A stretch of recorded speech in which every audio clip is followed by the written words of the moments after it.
this topic is one that's kind of familiar. If you've been to many SEJ conferences as I have, you seem to have a dim recollection that we've talked about this before. In fact, I think, Paul, weren't you on a panel with Gaylord Nelson and a few other people talking about taboos? That was before you were born. I was the chairman of that conference, 2002. You were a very good kid. Yeah, I know. Precocious.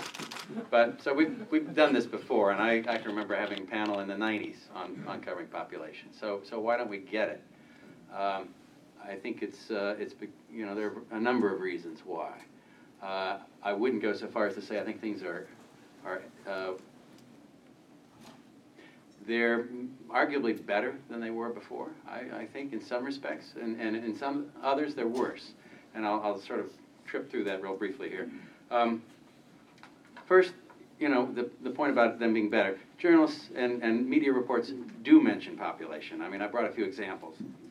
Here's a press release I got, so this doesn't really count necessarily, but U.S. energy demand on the decline due to population migration. Now, that's a good news story about population, right? Here, these are just from the Baltimore Sun.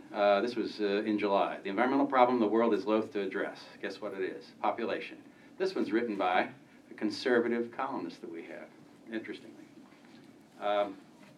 Then this is from a year ago. Population factor. The impact of millions of new arrivals has been missing from the immigration debate. This was an op-ed piece. And then this piece from a little over a year ago. Warming called security threat. Intelligence agencies warn of rise in instability, disasters, terrorism. This is the intelligence report on the impact of climate change. If you read through to the last few paragraphs, they mention that dealing with climate change is going to be that much harder as the population grows. So that does get mentioned, but there's a little theme here. One is that most of those instances I cited were op-ed opinion pieces. They were not news coverage. They were not feature stories. And the one news story that I did write about population was mentioned as a sort of a complicating factor to a sort of a pressing environmental problem. It's an underlying factor. The issue in some respects is that we journalists tend to deal with the immediate crisis, the immediate story. We have the same sort of myopia, I guess, to some degree that our population, our people do, tend not to look down the road too far. We also sort of, I think, look at this as an issue that's very fraught with you know, religious and political baggage, issues of abortion, of immigration, of you know, some of the sort of the political questions about how do you actually get your hands around controlling population, and also that sense from somebody, and I work for a newspaper, basically a regional newspaper. We tend to focus on local issues, not national and international ones. So how does a population issue or a problem in faraway countries affect me? Now, that aside, I mean, I have written about the population problem. I can remember doing a feature one Earth Day about the population issue. Where things have gotten worse, at least in my world, in the mainstream media, is that my newspaper has been downsized repeatedly in the last few years. There are fewer of us to write stories, and there's less space for stories, and there is less room for as many stories. I dare say if I proposed that feature today, I'd get a blank look. We just don't have a space for it, for one thing. There's a focus on hyper-local information in them. That being said, there is a local impact. We see it, and we've seen it in, you know, in our part of the world. Just this past year, we did a two-part series, I hope not the last, on the Chesapeake Bay, our, you know, at one time one of the richest estuaries in the world and the largest in North America. It's been the subject of a 25-year effort to restore it, to bring back its fisheries. And we took its measure after 25 years and found that for all the effort and the countless millions that have been spent on cleaning up wastewater treatment plants and trying to improve things, we were pretty much essentially where we were when we had started out. One of the explanations given for that by folks who were somewhat proud of this, the officials were, hey, listen, we've held the line against the growth in population here in the last 25 years. But that's sort of the quandary that you face here with this issue. It's not an easy one to deal with. for the reasons I mentioned. We're writing about climate change a lot these days. Population gets mentioned as an undercurrent, as an afterthought. It's, our attention tends to be on the immediate. And it has those challenges of so what do you do about it? How do you deal with it?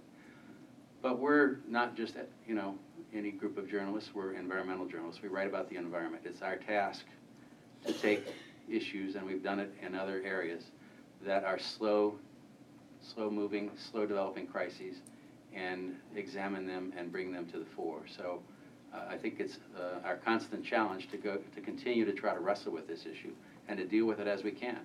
I don't think, I think we have to deal with the immediate issues. Yes, we've got a conference in Copenhagen. If we start talking about population, they'll never get around to talking about how to limit carbon dioxide. So, so I think, there has to be some perspective. But that means that we can't afford to ignore that issue, or we're going to wake up, as we have in the Chesapeake Bay after 25 years, and say, after all that we've done and spent, why haven't we made greater progress? Well, it's because there are more people out there. Their footprint is smaller, but there are a lot more feet to cause footprints. I put a couple of things on the back table. This was, as I mentioned, this is a piece I wrote in 2003 for Environment Writer. Many of you may remember that. It was called Skirting the Population Issue. I went back and reviewed it thinking I would update it, and when I looked at it, I thought, what's to update? It's pretty much the same story. But there are some examples in there, too, of some good stories that have been done about population, including a series in Florida looking at the growth machine of Florida politics and government, how they encourage real estate development and people moving to the state. The issue, in some respects, is the presumption that growth is good and necessary in order for us to maintain our quality of life. And it's not just population growth, it's economic growth. That's what makes sort of dealing with climate change such a ticklish issue for a lot of people. If we cut back, will we, stagnate our economy? And if we stagnate, will we lose our, our quality of life? These are issues, I think, that are tough and difficult to deal with, but we need to examine them. There were also a series done by NPR and by The Economist, publications that you're familiar with. I think, we've just got to keep working on this issue and try to do what we can. But it is challenging. Peter mentioned at the beginning that I was nearly fired over a column about population. I'll tell you why I almost got fired. It wasn't because of the substance necessarily. One of my friends, Tom Horton, wrote a column challenging the assumption that growth was good. It just so happened that we had been writing a whole editorial series about development in Maryland and how they needed to do something about controlling sprawl, and they started every editorial with, growth is good and inevitable, but we have to do something about this sprawl. And he went off, and I was his editor at the time, and he wrote this column, and I said, oh, that's a good column, we'll put it in the paper. And all hell broke loose. The head of the editorial page wanted him fired. I was called into the managing editor's office and read the Riot Act and told, don't you ever put anything in the paper that, contradicts the editorial position of the paper. Now that's interesting because we're supposed to have a firewall, right? But this is how I learned, and not long after that I stopped being an editor. So maybe in some respects my reluctance or my only occasional dalliance of this is because I burned my fingers once, and like a kid you learn to stay away from the fire.